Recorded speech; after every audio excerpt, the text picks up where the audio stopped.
Welcome to Harmonized. I am your host, Gigi Naval, integrative and functional registered dietitian nutritionist, here to help you harmonize your gut and hormone health for improved metabolic health. Let's get right into part 2 of my mineral series. Last week, I talked about calcium and that it's not just for bones and teeth. Okay, so let's move right along into magnesium. Magnesium is one of the minerals that is already talked about a lot, but it is also considered a macro mineral, just like calcium is considered a macro mineral. Now, keep in mind, though, that 99% of magnesium is stored in our cells, and about 1% is found in our bloodstream. So it's so important to have a good amount of magnesium in our cells because it is involved in over 300 enzymatic reactions or processes in the body. Isn't that amazing how God made these minerals to interact with each other, to need each other, to make all of these reactions happen in our body so that we can keep moving and going? It's mind-blowing. It really is. So here's one of the major roles of magnesium. It is so needed for our energy production. Okay, so keep that in mind. Without it, it is impossible to have adequate energy, and it plays a role in other aspects in our body that takes place in order for us to produce energy. All right, what else haven't I said about magnesium? Some of you do know that it helps us with relaxation, with our muscles. When we're really tight, it can really help with that. Okay, that's an important role. For many, it helps prevent constipation, or it can help some people overcome constipation.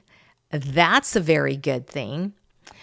And yes, it is so helpful in helping us manage our blood sugars. It's helpful for blood sugar balance. Now, in this series, I am talking about what is going on in our cells.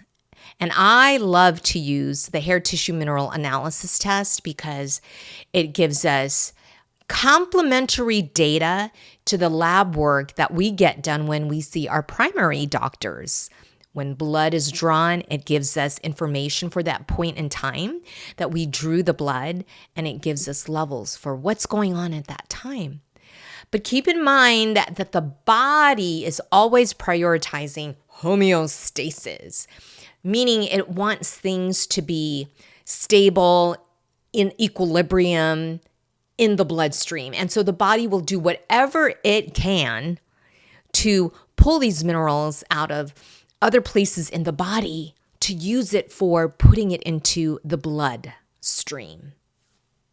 Okay, so we have to keep in mind, yes, minerals are in the bloodstream, but they are also so needed in our cells.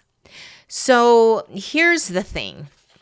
In a hair tissue mineral analysis test, it gives us a good picture of what we are burning through over the past 3 months due to stress.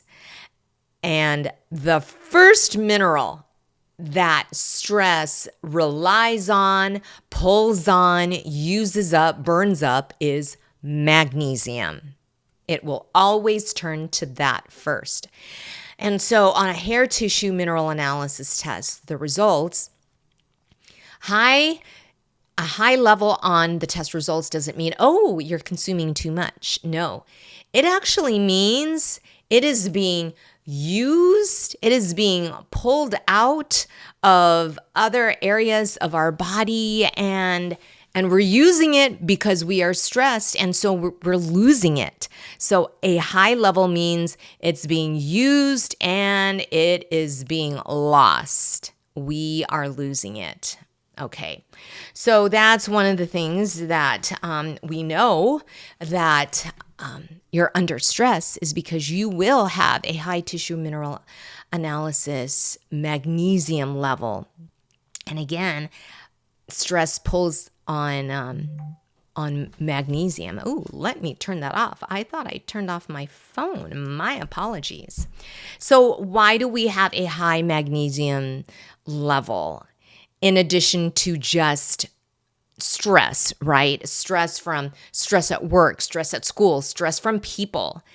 Well, here's the thing. If we are not consuming enough sodium, okay, you can think salt because it has sodium chloride, but if we're not getting enough sodium, then our body is also looking at that or perceiving that as another type of stress, a nutritional related type of stress. So if there's not enough sodium, then the body will use up more magnesium. And so we're going to lose more magnesium in that way. Okay. And here's another thing. When we have a lot of heavy toxic metals in our body, then it can also affect the balance of magnesium in our cells.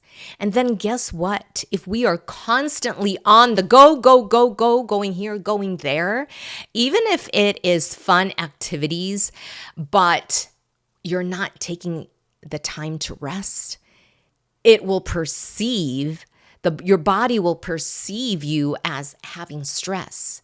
So it will use up more magnesium. Ooh, yes. Okay. And on the hair tissue mineral analysis test, if the level is low, it means, okay, we're probably not consuming enough magnesium. And yeah, we're just not taking in enough from the food that we eat. And here's the thing, our farming practices have actually affected the levels of magnesium in our food supply from plant-based foods. So it has continuously been going down. And so it's very important to actually supplement, but to supplement wisely. And here's the thing, if we have a low calcium level on the hair tissue mineral analysis test, it might also be due to excessive intake of calcium supplements. Calcium and magnesium are friends, but they can be competitive friends. So if there's too much of one, it will affect the absorption of the other.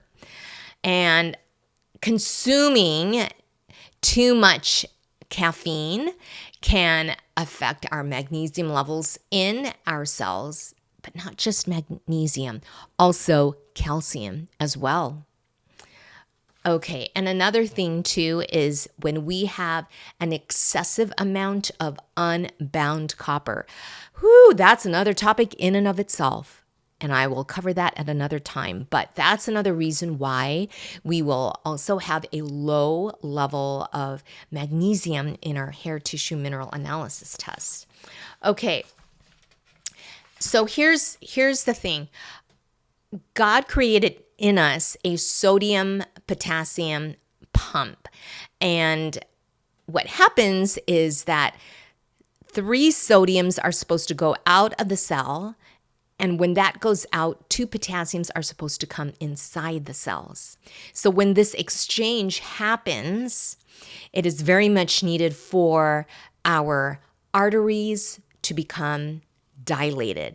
Okay, so 3 sodiums go out, 2 go in, but what helps power that is energy, ATP, riding on magnesium.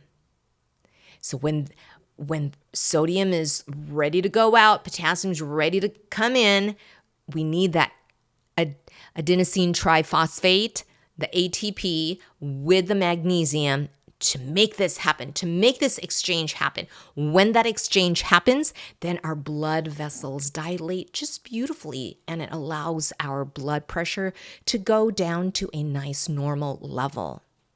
Okay, so that's one of the important things that the sodium-potassium pump does. But here's the thing. Sodium is associated with estrogen, okay? And Potassium is associated with progesterone and testosterone. So when those are off, that can also affect our hormones as well. Okay? And so if we consume too much magnesium from supplements, it actually inhibits this sodium potassium pump action from taking place. And so many things will be affected. Our blood pressure will be affected. Our hormones will be affected. So we need to meet the amount that we need, but we also shouldn't overdo it. Now, there are some people who have a gene variation for magnesium, so they will definitely need a little bit more, but not a whole lot more, but they will need more. So this can get tricky, but we can always figure it out for you. And that's why I love using the hair tissue mineral analysis test with all of the clients that I work with. It is best to test instead of guessing. We could, but that wouldn't bring you to an optimal level of health. And testing does, because then we can know exactly what's going on with you. Okay, so if you have any questions about the hair tissue mineral analysis testing, how I work with my clients, please go ahead and either ask me down below, or you could send me a direct message on Instagram, and my Instagram handle is Gut and Hormone Harmony.